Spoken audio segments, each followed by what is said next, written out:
Hey everyone, I'm excited to be speaking to Samuel Hughes. Samuel is an editor at Works in Progress and has been involved with the think tank Center for Policy Studies and the Create Streets movement. He has worked in a number of roles around architecture, urbanism, and planning, and he posts prolifically on social media channels highlighting architecture and design. Samuel, welcome. Lovely to be here. In the UK or even globally, can we still mass produce and build beautiful buildings? Yes, we can. I mean, a beautiful building, like, in a way, it's not that difficult to build. You can do it with good materials, good proportions, a bit of greenery, good urban form. That that has never become that difficult. There's some stuff. So I think one of the ways that people traditionally made buildings beautiful through the use of applied ornament of various kinds, that has become a bit tougher. Not because it's impossible to mass produce ornament, it's extremely easy to mass produce ornament, and we used to do it all the time, but because the mass production has stopped. So I was talking to some guys in Germany about this recently. They used to cover their buildings in this ornamented plaster stucco work. And that was extremely cheap in the 19th century. So the figure I've been told, I don't know quite how reliable this is, but the figure I've been told is that it would add 15% to the sales value of a building and cost only 2% of the build cost. So it was totally ubiquitous. But today, because they've stopped doing that for 100 years and all the factories have closed and all the production chains have broken down, it's pretty expensive. It actually does require expensive handicrafts today. Oddly, for this particular good, there's been a technological regression over the last century as mass production has declined and handicrafts are now the only way you can do it. So for that pathway to beauty, it's probably harder to mass produce it now, and the costs have gone up. But that's an easy way of making beautiful things. That's a way in which, like, cheap jobbing builders in the 19th century mass produce beautiful stuff without thinking about it too much. But it's not the only way to make beautiful stuff, and you could find lots of like clever designers today who make beautiful buildings without use of applied ornament. It's really interesting that we have this is one of the arguments for industrial strategy or keeping industrial processes that in and itself might not be adding as much value, but once you lose the workforce or the skills, it can be quite hard to gain back, and then you lose all of these other second order effects. They sort of say the same in long term construction projects and in infrastructure. There's a technical level of skill which is useful to keep in the workforce, even if they may not be as productive.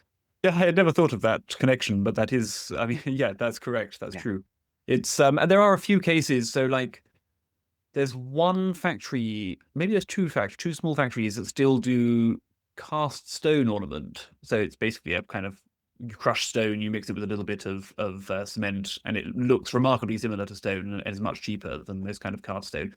And I think there was one of those factories survived through the 20th century doing basically garden ornaments because people never completely stopped buying like little statues of nymphs or whatever to put in their gardens. And now that classical architecture has revived a bit in Britain, they're mass producing quite a lot of. They do work for like the little towns that the king has patronized, Poundbury and Nansmeaden, but they survived through the drought years making little garden statuettes. That wasn't an industrial strategy, but it is an example where like the survival of something in a special way then meant that like a little body of skills and infrastructure was still in place, ready to be scaled up when demand for the primary good returned. Yeah. Yeah. Very interesting. I think you have once lived and researched in Tokyo or in Japan. What did you learn about Japanese zoning or Japanese building and culture and planning, either firsthand or I know also there's been some work come through Works in Progress on thinking about Japanese design? Well, there's a lot to say. I mean, it's an amazing. Japanese cities are basically like the type. They've got lots of problems. They've got lots of flaws. But overall, they are basically like the Titanic success story of the 20th century. Cities with amazing infrastructure and with mixing of use and with, in their funny way, like high quality public space and flourishing street life and all the rest. But what can I say about? I think you will notice when you're in Japan. Here's one starting point. Most individual buildings in Tokyo or any Japanese city except Kyoto pretty ugly. Like they're actually worse than the average building in Britain or in the United States. But the overall effect they have, like the overall environment of walking down your average Tokyo street, is generally a lot nicer than the characteristic of the average street in Britain or North America because of the urban density, the way the streetscape is defined, the quality of public space, the lack of car domination, and the sort of richness and interest of urban life in Japan. And so it is the great example in favor of the idea that urban form is more important than facades. I'm famous for thinking facades are quite important. I really annoy people by going on about, but like the example of Tokyo shows that although yes, facades matter. Yes, Japanese cities probably would be nicer if they were prettier. But like they have basically created wonderful, flourishing places out of lots and lots of ugly buildings, and that's an interesting thing that we should bear in mind. In terms of the institutions that created it, they have they do have a zoning system and have had one since the 1920s. I think it's pretty early on that they introduced one, but it's a fairly liberal zoning system. So they tend to allow a greater range of uses and a greater level of density. Tokyo is famous for it doesn't provide on-street parking. Off-street parking, people are allowed to provide it for themselves, but because land is so expensive, they generally don't, which is why car ownership is so low in Japan or in Tokyo. In rural Japan, of course, everyone has cars. Transit, and amazingly good rail systems. They've done this thing. I'm working on this at the moment. The system that we did with the Elizabeth line or with Thameslink, where you take these old Victorian railway lines that run to the edge of the city centre and then stop, because in the 19th century they didn't have the technology to tunnel them under. And then you join them together and create an integrated metro system by basically mostly you're just reusing your old, like decrepit Victorian suburban railways, but by linking them together, you make them more interconnected, you increase the frequency and capacity. Tokyo's done this to, I think, 35 suburban railways. So they've got the equivalent of, it depends exactly on how you count them, but something like 15 or 20 crossrails that and this is part of the great secret of like why Tokyo's rail system is this extraordinary, like the best in the world, this extraordinary monument. So yeah, I mean, I could say there are many more things I could say about Japan, but like it's a very fascinating example of how cities can be made to work, at least given the starting point that they had. Yes, I think a lot of city design of things, policy and the like, influence it, obviously, but a lot of it seems to me culturally and geographic specific. Like Japan has come that way through a series of events, which you're essentially not really going to replicate in a lot of other countries. And I agree. So walking around Tokyo and some other places, I would agree that actually the facades in Tokyo are not, people would prefer a lot of the facades in London. But you're true, there's somehow urban design and a repetition of this. And in some ways, it harks to the fact that in this country, the Georgian box house or even the Victorian box house was a pretty box, and they just replicated it. I think I picked up a tweet that you said or something, which they replicated maybe 500,000 or 1,000,000 times. That's right. And lo and behold, you get a kind of more interesting facade. But for them, we would have called it at the time a kind of cookie cutter approach to that. And that's kind of interesting. But in Japan, I also fascinated by they don't necessarily think that their buildings are going to last 100 or 200 years, even though a bunch of them have. And part of that is thinking about earthquakes or wood and part of that cultural aspect. And then this interlink with transport, because the rail is brilliant, but it also interlinks with a very dense bus network as well when you go around Tokyo, which then allows you to have no cars and these very cute walkable community neighborhoods, of which there's a bazillion, because Tokyo is actually amazingly large around that. So it's the kind of interlinked policy with all of that. But I wonder about this idea about how long you think a building is going to last, because also some of our new buildings here, because of really the technology we now embed in some new buildings, they're maybe not thought of trying to last 500 years and 200 years even, of which obviously some of them. So I don't know what you think about the length of lasting of your building and how we should think about that. And both Japan as an example of where they haven't necessarily thought about it being a really long time, although some of them do, and where we are in the UK. A thing that I have often thought is so the thing I often point out about Georgian architecture is it's relatively placeless and it's mass reproduced and it's boxy. So these three things that people always say about contemporary British house building are they're like boxes that could be anywhere and they've been churned out by this company. Those were all those things were all totally true, maybe even more true of these extremely celebrated buildings in the 18th and 19th centuries, where basically there's like one facade reproduced 500,000 times all over England, and most, yeah, if you really know the stuff, the details, like building regulations meant you got slightly different buildings in Bristol to Liverpool to London, but they're very similar, and similar over a long period of time and over space. And then so people there, I think they are landing on, oh, it could be anywhere, or oh, it's too boxy, or oh, it's been mass produced. And they're struggling to find what they really don't like about these buildings. And they've landed on those things. But those probably don't really explain what they dislike. A lot of the time, what they really dislike is just that the buildings are ugly. But ugliness is not seen as a respectable thing to talk about, too subjective. It sounds a bit dated or whatever. So people don't want to name that as the thing that's gone wrong. And so they find these other things which are proxies for ugliness and they focus on those. And I think they obviously, it's perfectly sincere. They sincerely believe it's those things. But if you actually test their reactions in different cases, you realize that's not what's motivating them. I think something like that can be true with some of this building to last stuff, or some of this fascination with old buildings. We know in Japan, I mean, this has changed a bit, but historically in Japan, they didn't have the same idea of the continuity of materials being the important thing about a building. And famously, there's still at least one Japanese temple which they demolish and rebuild every 30 years, and they've been doing this for 1,000 years now, Temple of Ise, which they see as a 1,000-year-old building and as an important piece of Japanese heritage, even though at any given time the actual timbers will be no more than 30 years old. And that used to be very generally the view in Japan. I think all temples were treated that way. I think Western influence has changed that to some extent, and now there's a more mixed picture. But that's an old view they had of heritage, and that would probably have been closer to the view of heritage in Europe in the 18th or 19th centuries, before Ruskin and arts and crafts and so on, which shifted it more towards it's the actual materials that matter.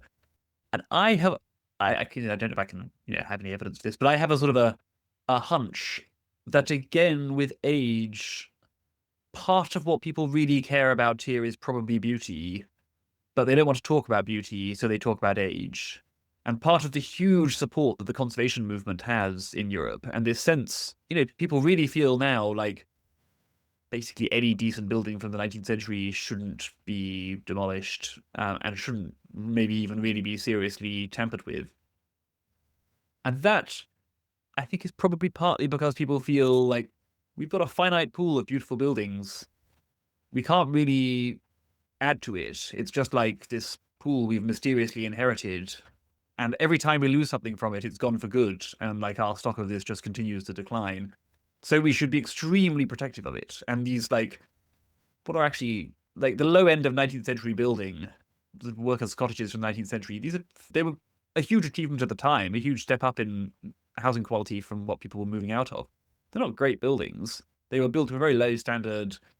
In the 19th century, they would have been delighted to knock them down and put something higher and better quality in place. And yet we now feel like, yeah, I know, sure, but they're not going to put something nicer in place, are they? They're going to put something worse in place. So better stick to the grim, poorly built 2 up, 2 downs.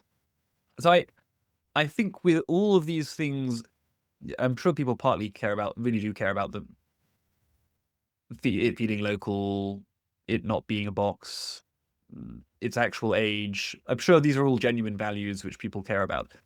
But I do think they all get a big injection of additional support, which is in fact concealed love of beauty that people don't want to acknowledge, and so they promote a proxy for beauty instead.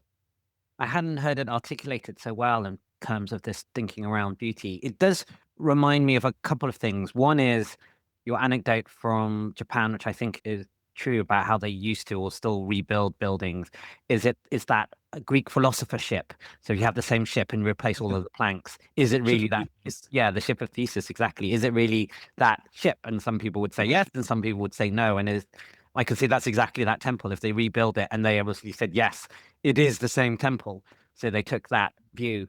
There's a whole branch of philosophy called Mereology about that question. Extremely boring field. But the Japanese appear to have a different folk Mereology of buildings than Yeah, and it European works for society. them. They believe it to be true. And actually, one other reflection is on philosophy. So I know you studied, I think, analytical philosophy in your younger years, and I did skim some of your work, your thesis, and I think if it's God. true, if I read it correctly, one of it was around the work on emotions. And how you described beauty just then led me to think. So I'm probably going to completely mangle this, but one of the ideas that you had on looking at emotions is that sometimes we think about emotions and there's a kind of rational aspect to them. And we kind of think like, okay, this is a rational response and it's proportionate. But one aspect of emotion seems that it's either underrepresented or overrepresented. So, say the emotion of grief, we feel really strongly. And potentially, if you're going to be very rationalist about it, you would say maybe that's not helping you, live your life, and that emotion might be too strong. And you had some interesting thoughts about how you might reconcile those two views of emotions. But interesting, when you were talking about beauty, then it led me to think that actually there is almost a rational part of us, or there is some emotional part which goes, yeah, we can say where something is very beautiful or very ugly, and we do understand that.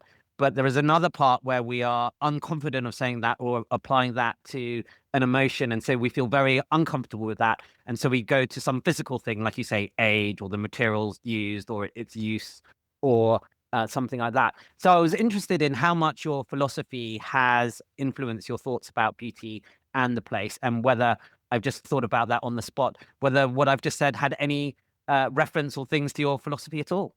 Yeah, that was about right. It's been a long time since I've actually worked on, like, personally done any research on analytical philosophy.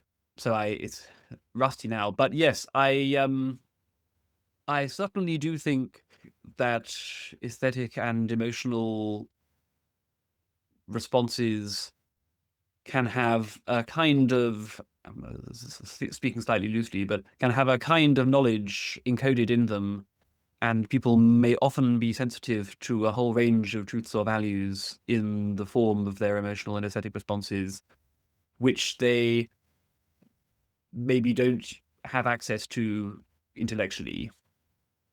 And one of the problems that we have in public policy is to try to do justice to some of those kinds of reactions when we are not good at talking about them.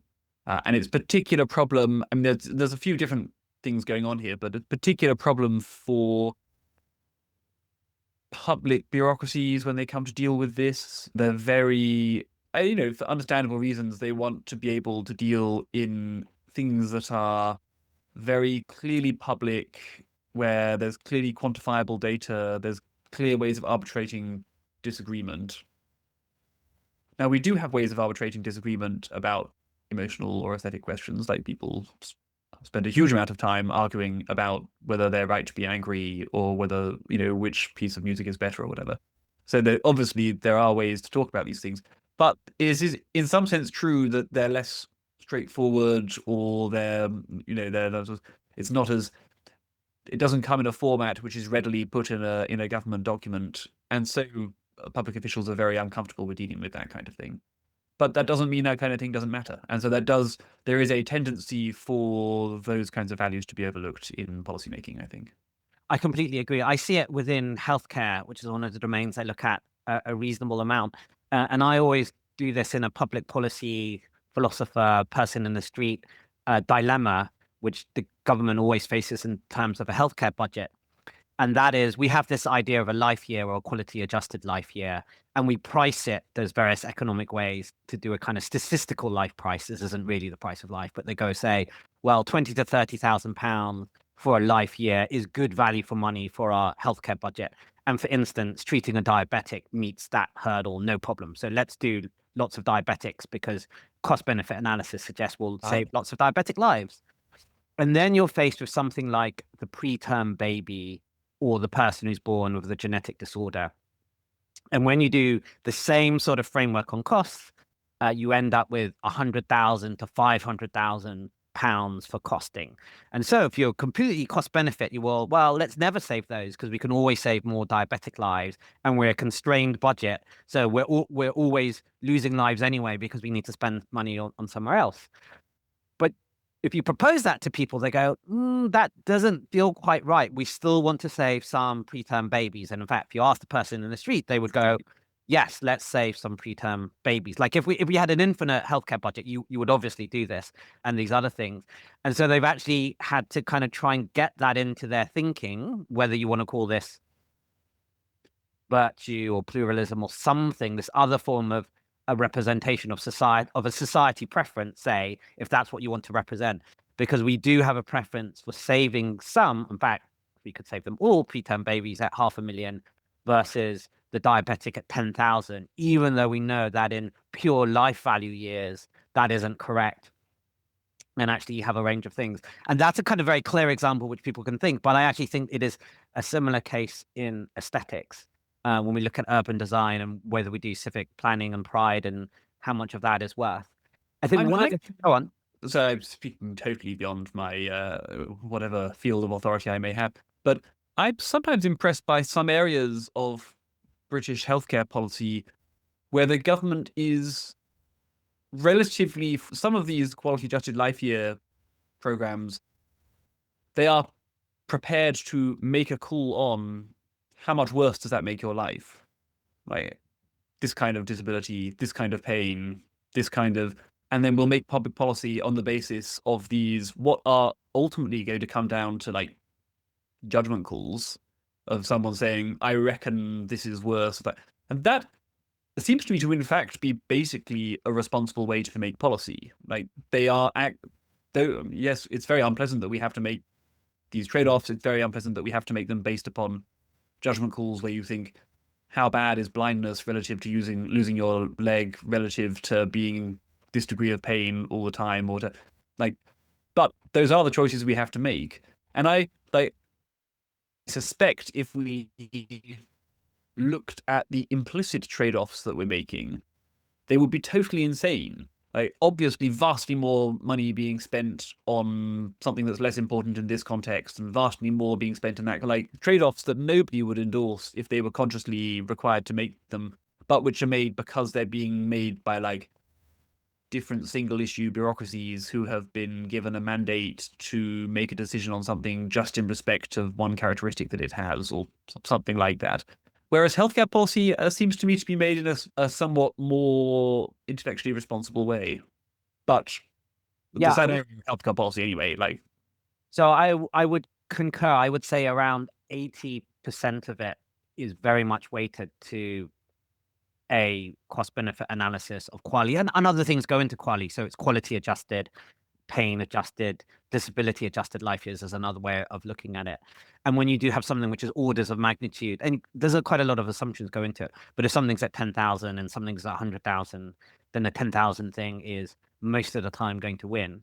But interestingly, I put these difficult use cases of where there is a limit to it, where you have a society preference, but you're completely right. Actually, a lot of healthcare, and actually that is the work of a lot of healthcare economists doing that. Although, interestingly, bringing it back to transport and planning, a lot of that initial work was done via road transport philosophy, which is that for every mile of road that you build, you are going to have X million of economic value.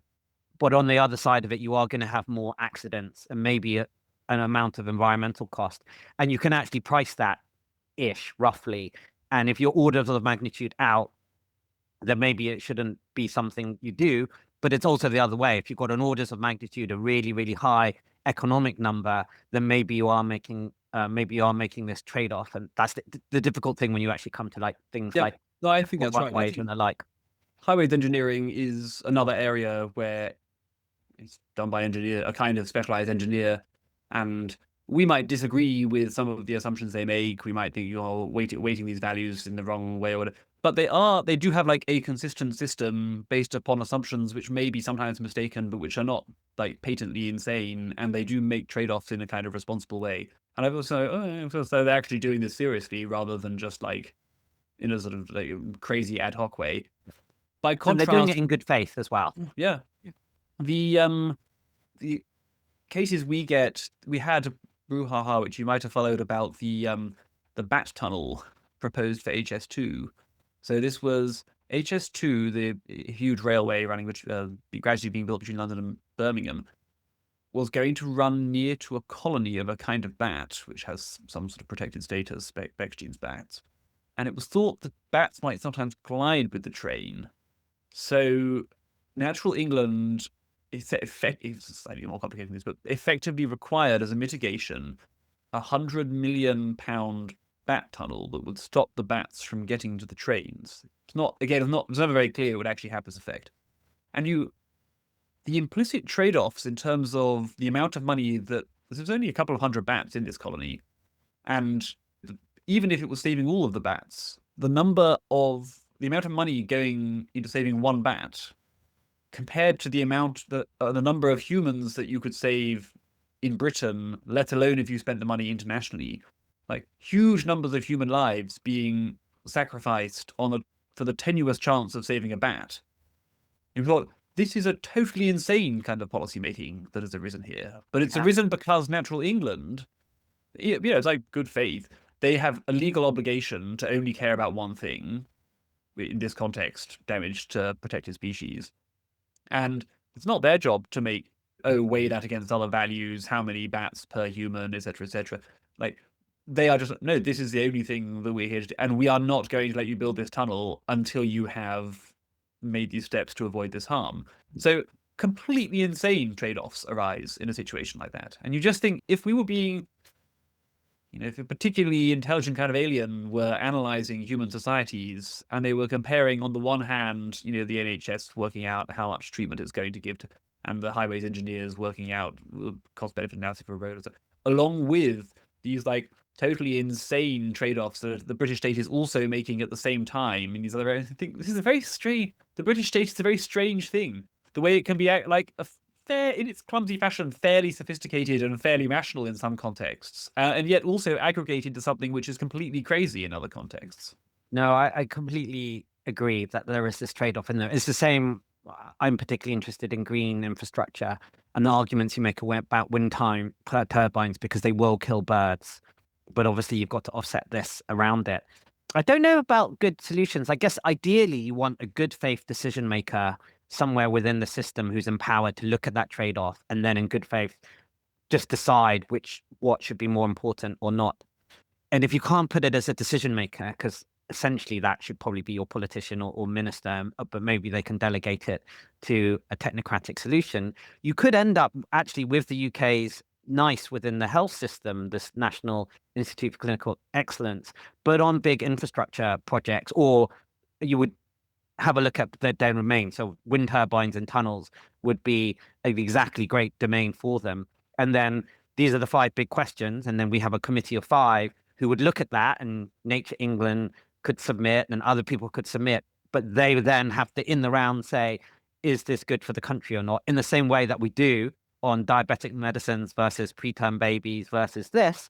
And they technocratically look at it and go, well, in good faith, we think the best thing for this country is A, B, and C decisions, and that they're empowered to do it. I think you could empower that within a politician. There's lots of political economy reasons why that's tricky. So the next best, I think, would be this, and time limited. Got 6 months to submit everything you have on these 8 major questions where there are trade-offs. They'll have 3 months to decide it. They're going to decide it in good faith. And then once that's done, that's it. Let's not have any more reviews on that decision, because these are 5 experts or 12 or however many you want to do, and do it that. I think.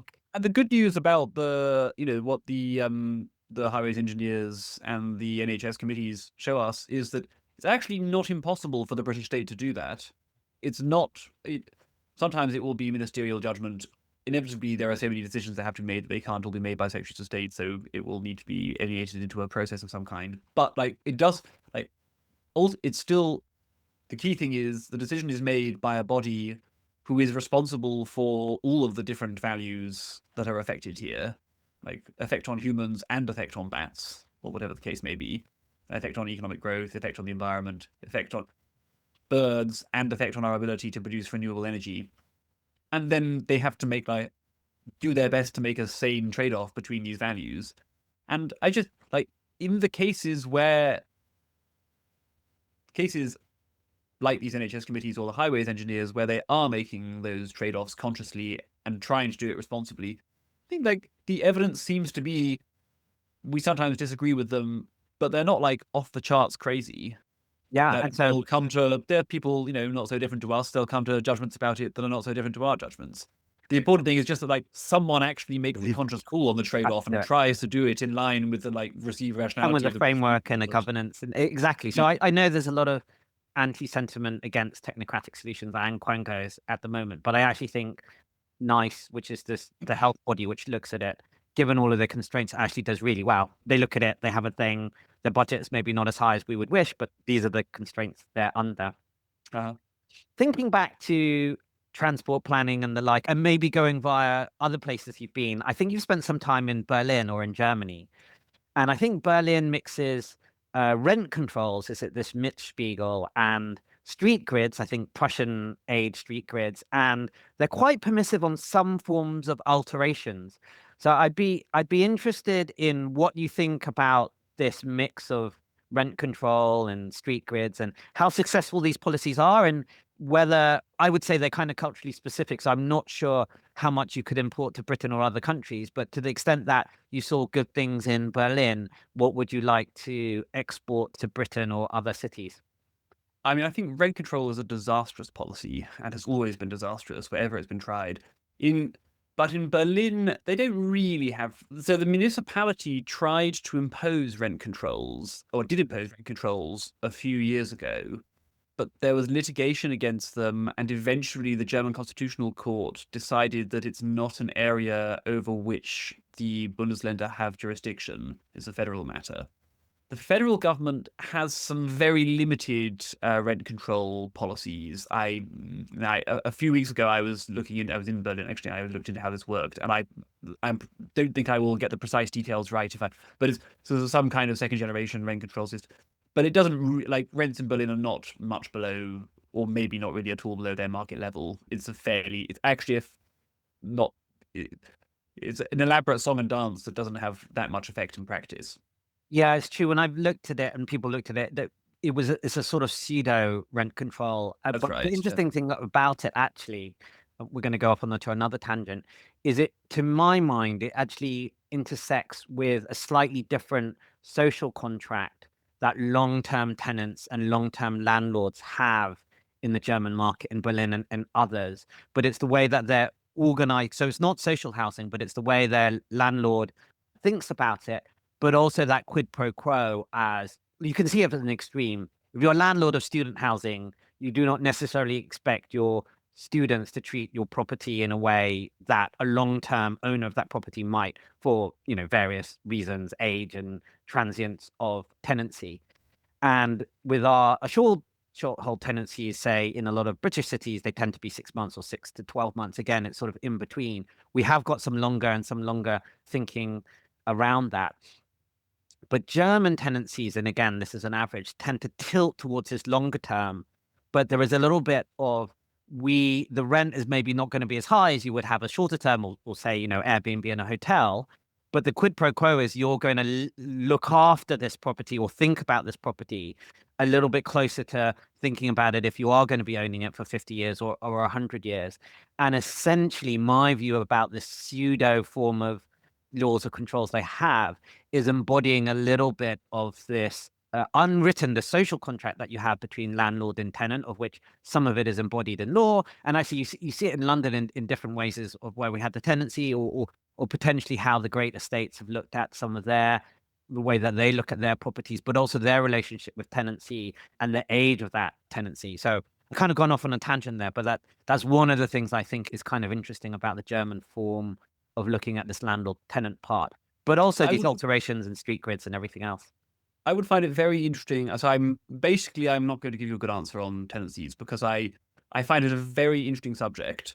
I've never looked into it very systematically. So I can tell you here are some random interesting facts about the history of tenure in Germany.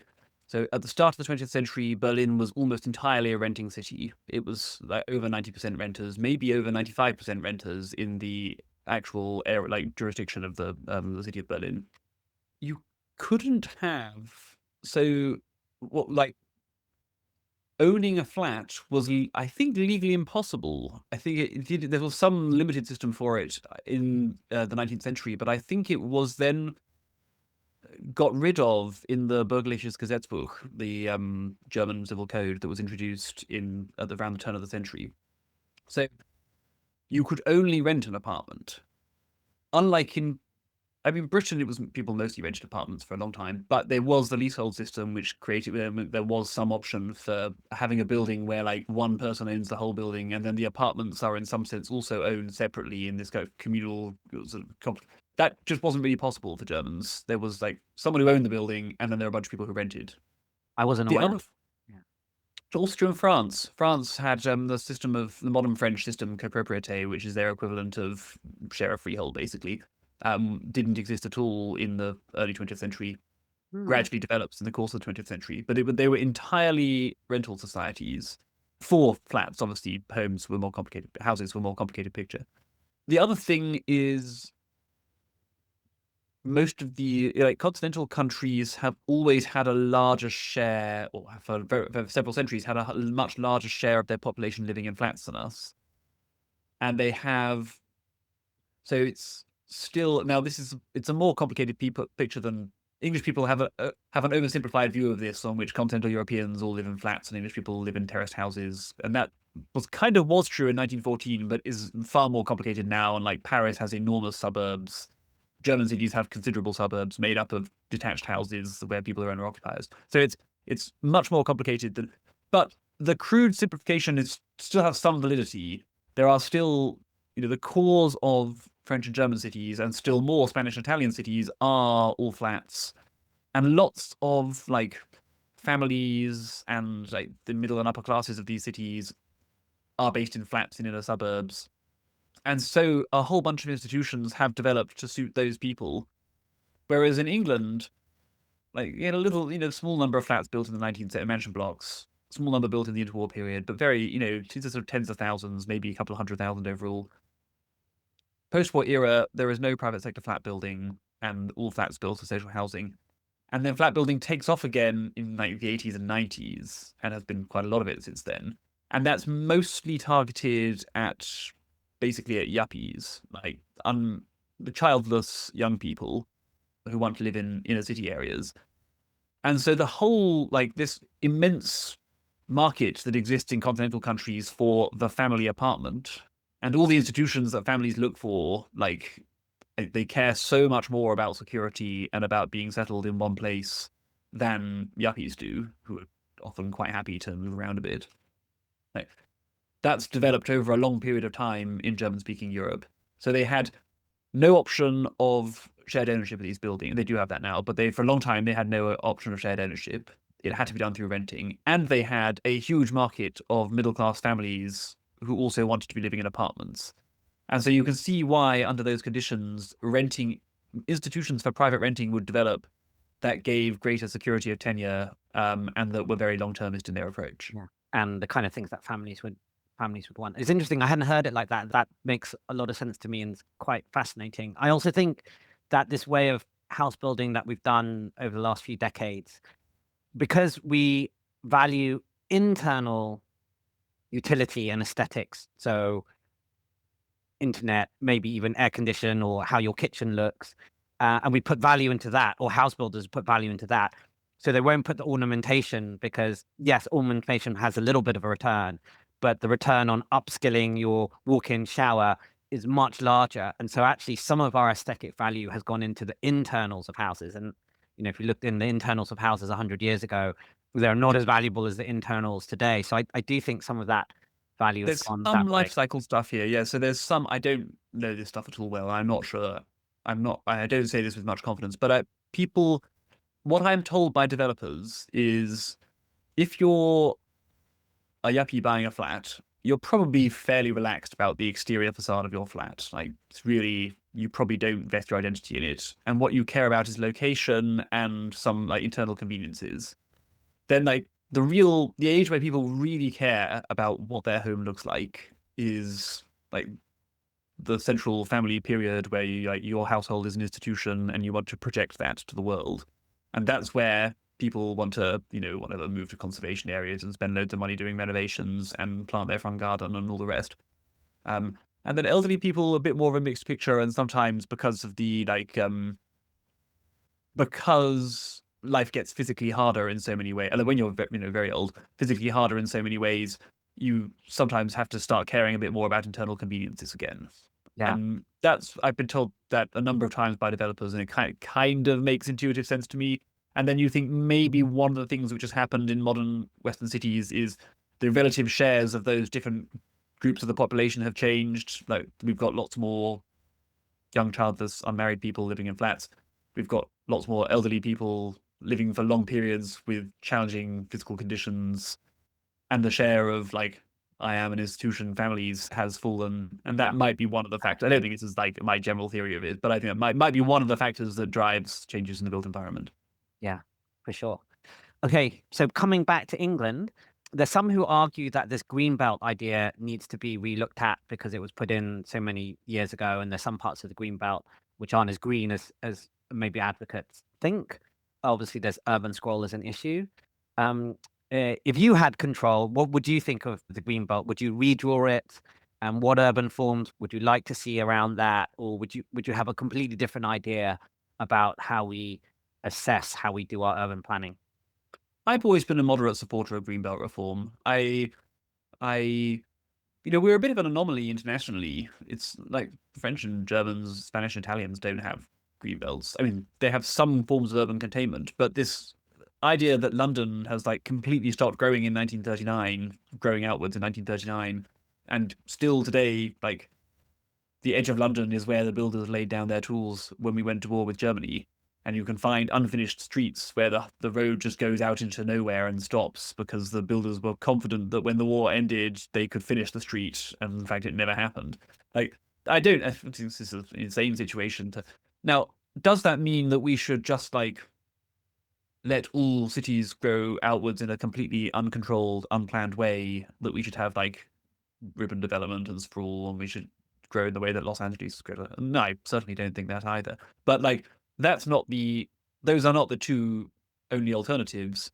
There is a possible world where we protect the Downs and the Chiltern Hills, the national landscapes, and where we manage outward growth so that it takes place along railway lines and comes something like the form that Metroland grew at the end of the 19th or the early 20th centuries, where like mixed use, middle density settlements around railway stations with good links into London or into other cities in the cases where there's demand for growth, but with clearly defined boundaries, with preserved rural areas to give people access to green space. A kind of like the 19th century thing is the Starfish City, where you have like legs of arm. I know starfish have legs or arms, but like the starfish arms reach out, but they're areas of countryside between. And that's how cities like Copenhagen, for example, have managed their growth since the Second World War. I I have no like grand plan for London worked out, ready to go for what I'd do if I had a dictatorial powers over Greenbelt reform. But yes, I do support a moderate version of Greenbelt reform for cities where there's enormous demand And for additional housing. and a technocratic committee could probably do this quite well as well. This trade-offs. Okay, let's protect this. Let's not. Or I mean, it's government. going to be some Yeah. kind of planning process. Yeah, to some extent, I've changed on this, but I consider myself to be extremely pro planning. Like, I do think that building stuff, there are endemic collective action problems, and often you can only solve those by having some kind of planning authority.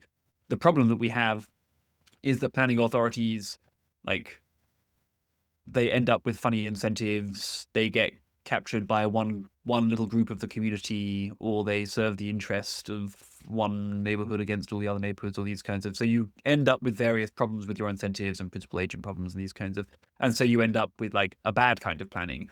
But the solution to this is not tear up the planning system and go to a kind of like planarchy that you get in low state capacity countries. The solution is to try and reform it so that to the greatest extent possible we end up with good authorities making good decisions about Yeah. how to. I think even most, although not all, classical liberals, free market advocates suggest that you put in transport and other public good infrastructure, as your minimum, and that's planned. And then, they do want to remove zoning to a wider extent and point to some developing nation countries which have built organically quite well. But particularly at the very minimum, where you put your sewage, your waterworks, and your transport is quite important there. Yeah, I mean, how 19th century cities developed in Europe, right? They weren't completely unplanned. In lots of countries, in Germany and to some extent in Italy and in Spain and the United States, the state completely planned the street network and just that there are maps where the state said this is where all the streets are going to go. In some cases, they then compulsorily purchased the land that would be the street network and laid out the streets and just left the landowners to then gradually develop it. Lots of transport planning went on, some other kinds of infrastructure planning went on, but it was nonetheless overall obviously a far more liberal system and one that was far more pro-development. And London grew from 1 million people in 1800 to 7 million people in 1914. And those people, the amount of housing each person had, greatly expanded at the same time. So it was a tremendously expansionist and in a sense permissive system, but not a completely unplanned system. Yeah, exactly. That makes sense. Works in Progress is associated with Stripe. Patrick Collinson seems to have a fascination with pumping stations, the civic pride perhaps hidden in 19th century pump station infrastructure. What do you make of that aesthetic obsession, and what maybe today would be a civic upgrade equivalent? Yeah, I don't fully understand. I've never looked into it properly. What happened with these? I mean, some of them really remarkable and even remarkable interiors in these buildings. You think, why were they investing in the interior of those buildings? Did people go and visit? I don't know. So I'm too largely ignorant of this topic to comment on it very authoritatively. There's clearly a wider pattern, though, that 19th century, certainly public authorities and also private ones to some extent did invest in these buildings, and it was expected of them that they would do this. It was seen as part of, if they didn't do it at all, they would look ridiculous and people would mock and feel slightly betrayed by them or something. And that does extend to pretty mundane buildings, like in the extreme case, pumping stations, but also to hospitals are a famous, if you see a really ugly building in Britain today, you've got really, really ugly, maximum ugliness, it's probably a hospital. And that's there were some factories, some university buildings might be as bad, but the hospitals are often at the. Whereas in the 19th century hospitals, they were not necessarily particularly elegant buildings. Inevitably, a hospital has to stack floors on top of each other, and it has to have lots of repetition in it, and and it's got very complicated functional requirements, which mean you have to make compromises and trade-offs. But they're basically attractive buildings that still, when they get converted today, people turn them into luxury flats or something. That's pretty interesting, and that is one of the great questions. Why, extremely rich people will always be able to patronize exquisite buildings, and their tastes will change in various ways, but they're always going to produce some interesting stuff. But how it was that it was a kind of a norm for institutional bodies, both public and private, to produce stuff that was generally pretty good and was sometimes really spectacular. That's a bigger, more puzzling question in a way. Yeah, it's exactly, can't be completely answered. Although I do think part of it is the internal aesthetics part. So hospitals have to spend so much more on their budget on the machines and stuff inside that they don't think about the outside. And then some of it, I think, is in the pride of the workers. So if you see Victorian sewage works, like the brickwork in the tunnels, some of it is actually quite beautiful, and no one's ever seeing that brickwork. So there was some element of this is how it's done. Maybe there is something on that, but again, famously, and Patrick has, I think, two British telephone boxes in the striped Yeah. offices, and he points to one as being beautiful and one as not. But actually, that the value of, particularly if it's not going to cost you anything differently about that beautiful design, is a very large intangible, which then could do that. And actually, programmers talk about this a little bit. Beautiful code actually does mean something. Anyway, I'll have a little bit of underrated, overrated, and then a couple of last questions, if you like. So I'm going to throw out something to you, and you can say underrated, overrated, or you can just give a little comment, or you can pass on these things. So You're very bad at. we've had quite long rambles and things. So we might not be very good at this short form, but we give it a go. Underrated or overrated charter cities?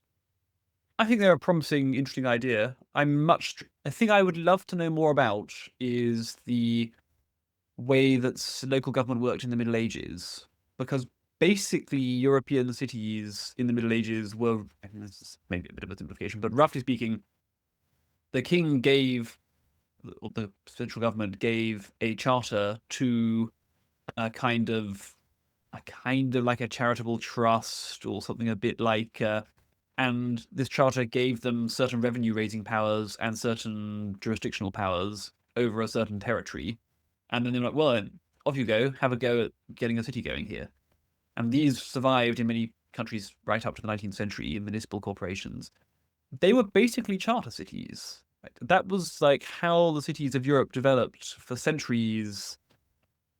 And maybe one of the things that distinguished them from Asian cities, which were, also obviously existed, but didn't have municipal government in quite the same way, and maybe plateaued in a different way. So I was like, I've never looked into this properly. I don't know much about municipal government before the 19th century. But it's very interesting that like charter cities may have been one of the big USPs of Western civilization before the 19th century. They were extremely widespread and maybe successful, although of course they did mostly get abolished eventually. So they're like, it seems to me like a frightfully interesting subject, which I don't know much about. And charter cities today, like, can they find any way of actually getting a stable political equilibrium with modern governments? Maybe not, I don't know. But like, definitely like something I find interesting and enjoy thinking and talking about and learning about. Worth exploring. Okay, so moderately underrated, I think that's it. Yeah, I think that's probably the correct summary of my response. Yeah. Low traffic neighborhoods. I love low traffic neighborhoods. I mean, honestly, in Islington, there's not many things that I would, if the council proposed to remove the low traffic neighborhood from my area I live in Islington, I would be camping outside the town hall and like appearing unshaven and screaming at the councillors and officers as they went in to try. I think they're value creating, and the funny thing is, low traffic neighborhoods are left coded and seen as, there's the conspiracy of cyclists and woke and so forth. Whereas cul-de-sacs are seen as right coded and planned by all these like car companies and ignorant suburbanites and so forth. But they are, in fact, basically the same thing. And this like totally obvious point that these two things that are like seen because of the idiotic way that our political culture sorts issues according to like social and cultural coalitions or lifestyle choices or something, they've like this elaborate fantasy has emerged that there's this which side of society you're on should dictate whether you're in favor of cul-de-sacs or in favor, and they're mutually exclusive and opposed. And so these are basically the same thing in both cases. Like a cul-de-sac with a pedestrian alley at the end of it that allows permeability for pedestrians and cyclists, but not for cars, is essentially a purpose-built low-traffic neighborhood. And low-traffic neighborhood is an attempt to create that in a neighborhood that wasn't originally designed for it. We know that the private market like produces masses and masses of cul-de-sacs like that because people hate cars. I mean, they like having a car to get places, but they hate having cars roaring past their home. Then we know that this is like overwhelmingly value creating for residential neighborhoods in a wide variety of contexts. Of course, we should try to retrofit this into existing residential neighborhoods where it's possible to do so. But the flip side of that is that all the people who love LTNs should have a more sophisticated view about cul-de-sacs. That like, yes, we should try to preserve pedestrian permeability in these things, permeability for cyclists. Yes, mixed use, walkability, all this is totally right as a priority. But like the cul-de-sac per se is a completely rational adaptation of people to, I really, really don't want to have masses of cars driving fast in front of my house and killing my children and creating noise in the middle of the night and so on. Yeah, it's like you say, it's a very equivalent idea, and actually it intersects with other things. Like I'm now seeing a bit. I think it was based on the Dutch work on these sort of no road marking type systems around, which also work very well with low traffic neighborhood LTN. And they definitely seem, from me anecdotally looking at it, and the data seems to that they just work really well. Yes, well, they Wonerven, That's it. neighborhoods for living is roughly the translation, Yeah. and they have like 5 mile an hour limits for cars in these residential areas, and like overwhelming pedestrian priority that Yeah, and and no markings, and you have to be careful. And the Dutch traffic planner person who did it to prove how successful it was going to be when in their pilot one, walked backwards blindfolded across the streets to prove how safe it was yeah, going to be, to like say like this is how much he believed in it. So at least I don't know if that's an apocryphal story, but it seemed very yeah, and they're not I'm not anti-car. Like, they're amazing technologies, and for rural areas and small towns, they've been totally transformative. And those places probably would have just died out, or if it hadn't been for their existence. But for cities in the residential area, if you take any journey you do by car, the amount of it that you spend on residential streets relative to arterial roads, like, it's so small. And the right to drive at 30 miles an hour through that little residential street you start on onto your arterial road, and then the little one you maybe end on right at the end, that has very little effect on journey time in most. I mean, there are some exceptions to that, but in most cases, very little. right. And So yet it has so much effect on the safety and the amenity of the streets. exactly, and I think that is where you can do that trade-off calculation. Like you say, there's some exceptions where such an increased journey time, you could say it's an economic cost, which may outweigh the trade-off. But for the vast majority, particularly let's say in London, it's so minuscule, you're not seeing any Yeah, economic that's cost right. to Yeah. a few minutes on your traffic time. And you're seeing a huge increase in the utility either via accidents or everything else in the community. Needless to say, there will be LTNs that cut some journeys, which for some people, does add 5 minutes or Yeah, 8 minutes or whatever it may be. And you can perfectly well understand why. I mean, those people are the losers from the LTNs. I can perfectly well understand why they're not happy. But, public policy does have to aggregate and make weigh these trade-offs. interests. And I'm afraid that was the way the cookie crumbles. I guess back to planning design, minimum space requirements, underrated, overrated. Um, Generally a bad idea. The analogy is like, suppose that you have a country where there isn't enough food to go around, but there is enough that you can give people a basic ration and they'll all survive. They won't be comfortable, but they'll all survive. And you say, no, no, basic ration isn't, people deserve comfort. We're going to require that nobody receive a ration of food beneath this really quite generous ration of food. And so instead, what you get is not everyone getting the basic ration and surviving, but like 2/3 of people get this quite generous ration, and the remaining third starve to death. That's basically what minimum space standards. Yes, this is a simplification, but that is basically what minimum space standards do in housing poor societies like ours. They say like, we refuse to have anyone living in a small home, but we're not going to liberalize housing supply enough that there's enough, enough homes around for everyone to have a big home. So like, some people will get big home or medium-sized homes, and the remaining unlucky people will get nothing, and we'll end up with a high rate of homelessness and with other kinds of household suppression when people are, living with their parents or whatever it may be. So it seems to me that I'm sure it has humanitarian motives behind it, but very poorly thought through, and harms acutely harms a subset of the people whom it's intended to help. And I think I think they're very bad. There may be some Small exceptions, but special cases, but yeah, I generally think they're a bad idea. overrated, yes. And I think actually you can offset a lot of the challenges with better design, of which better design shouldn't cost you actually anything. Think about it in terms of that. Yeah, Okay, small homes can be pretty good for many purposes. yeah, exactly. Okay, last one on the overrated, underrated. Gentle density. I guess this is the whole create streets idea, so it's going to be underrated, but maybe you want to talk about how you think about gentle density. Well, it's funny. Benjamin, because in a way, this stuff that like emerged with Prince of Wales or Poundbury or whatever decades ago, like actually now it's pretty mainstream. If you go to if you look at all the British planning documents produced over the last 25 years or whatever, since the famous Compact Cities report by what's it, Norman Foster, and then through the Urban Design Compendium and the Farrell Review and all these different documents, they're all in favor of urban density. They're all in favor of mixed use. They're all in favor, mostly, but basically in favor of traditional block patterns and this kind of.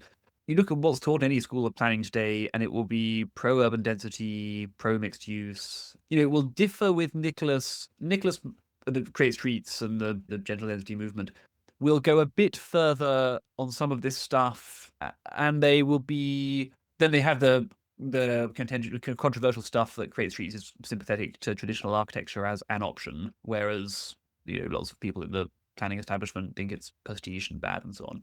But like the basic urbanism of gentle density has become mainstream now and is no longer like a niche thing which is only being campaigned for by Prince Charles.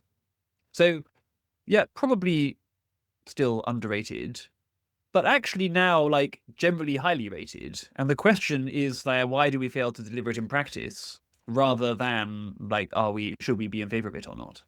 Becoming a mainstream idea, but execution poor. Okay. Yeah. And then last couple of questions, maybe continuing sort of on underrated, is what would be your most underrated or potentially favorite building or piece of urban planning or design? The one I bang on about at the moment, I mean, this isn't exactly a building or a piece of urban design, but I say that my underrated thing I bang on is the city of Dresden. Dresden. I think is the most underrated city in Europe. It's that's the. I mean, I haven't been to every city in Europe, so I'm not really qualified to make that claim. Post-war Reconstruction or no? Partly. But it's got lots of partly just because it's in a very beautiful part of Europe. Saxony is a lovely area. It wasn't part of the Grand Tour, and then it fell under communist rule. So it's not really like in England and France, people don't really know about it. But it's extremely beautiful, the Saxon Alps. Dresden, beautifully situated in this by a floodplain with the hills rising above it. It was then, in the 18th century, they accidentally invented porcelain. A Saxon alchemist who was trying to invent the philosopher's stone inadvertently worked out how to create porcelain which previously could only be imported from China. And it was hugely fashionable in the 18th. Meissen porcelain is still a thing people know about. And so it made the electorate extremely rich, and the electorate spent all this money on extraordinary art and architecture, which is still much of which survived or was reconstructed. Interestingly, much of it was reconstructed by the communist government after the Second World War. It's a completely forgotten chapter in history. And then in 2002, there was a referendum in Dresden on whether they should rebuild the city centre, and they decisively won for the pro-rebuilding people. And since then, they've rebuilt the famous Protestant church, the Frauenkirche, and they've rebuilt lots of the urban fabric, and it's been beautifully done to an extremely high standard. And so it's now what was once one of the most beautiful cities in the world, and it is extraordinary. They call it Florence on the Elbe in German. This extraordinary center of art and culture, and some of which survived or was reconstructed immediately after the war, and some of which is being rebuilt now. And it's also, it's got a superb tram network and generally like high urban amenities. It's a very nice place to be. So I'm like a bit preoccupied with this city and kind of buttonholing people and going on about it at the moment. Dresden underrated. And that's the one where they redoing facades. So they had plainer facades and they're putting it back. No, it's actually that's happening a bit all over Germany, and everywhere. Some of that is happening in Dresden. But in Dresden, it's mostly just fallow land. I don't think I'm not sure a single building has been demolished in the reconstruction of the Dresden city centre, because there was so much like plots that had never been rebuilt after the war. Dresden, the communist government it wasn't all bad in its urban policy in Dresden, but it hadn't certainly not been concerned to rebuild a dense city centre. And so there's just empty plots where they could put stuff. And so it's mostly just been building on empty land, not either retrofitting existing buildings or demolishing modern buildings and rebuilding neo-traditional ones. Okay. And then thinking out to the future and backwards. So if it's 2050 and someone has asked you what finally fixed Britain's housing supply issue, what do you think would have been the institutional reform or the things that we could point to that would have fixed it over the decades? That's probably a bigger question than I can answer at the end of a podcast. But I think, broadly speaking, I think the answer is constraints on development. I have like far more sympathy for NIMBYism than most people in the housing reform movement. I think many kinds of development have genuine negative externalities, and they really are like a pain and devalue the homes of of neighbors. And it's totally rational for people to want to manage change in their neighborhood to ensure that neighborhood values are preserved and to ensure that the investment that they've made in this place is not destroyed irresponsibly by their neighbors.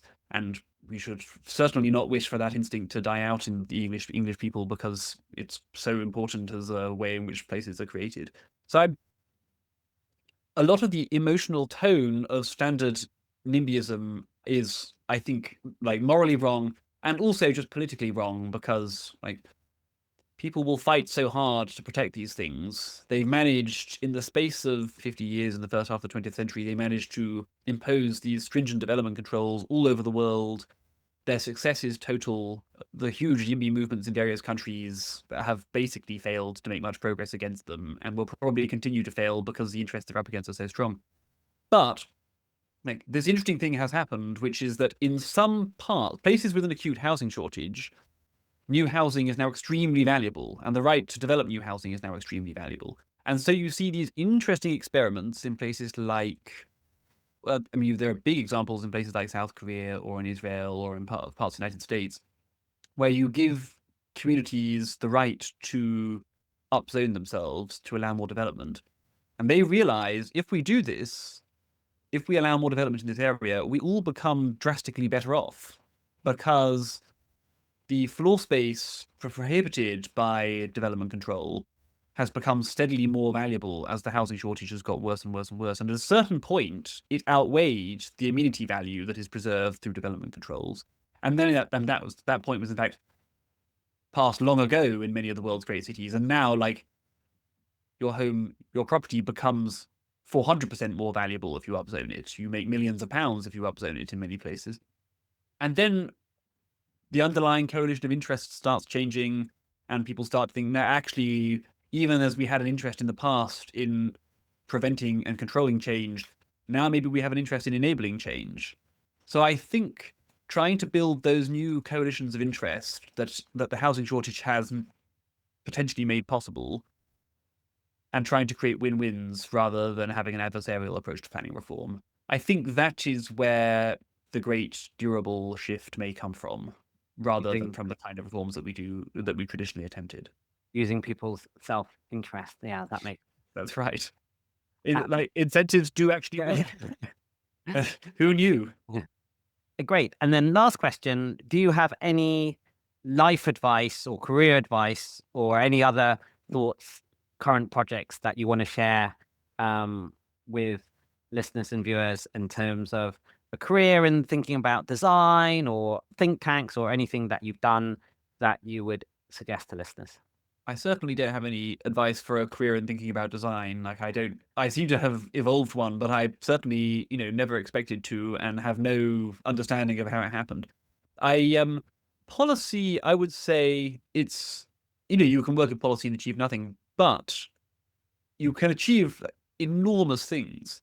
It's amazing how in Britain, all the centre-right think tanks employ fewer than 100 researchers. The left-wing think tanks, if excluding the TBI, which is the Tony Blair Institute, which is a special case, they're even smaller. Do they employ 80 research, 60 research? I don't know, something like that. And those people are mostly, in their 20s. And then there are some people who work in government, tens of people who work in government as government advisors. It's a tiny world of mostly very junior people.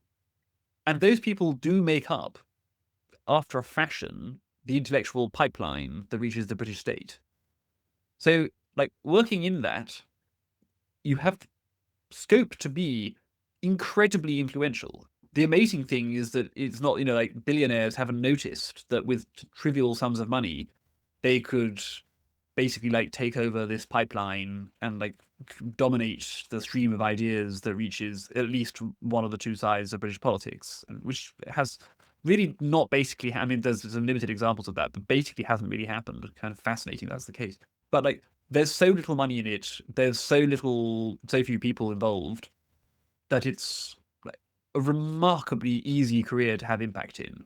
So if you're interested in public service and interested in doing work that really matters, I have like total confidence in commending working in policy to people. That sounds very impactful. Yeah, that public policy influence, either being on the research side, or I guess being, if you can make it as a public intellectual or something that is relatively few people influencing quite important policies and things. So That's right. possible to make a difference. And with that, Samuel, thank you very much. My pleasure.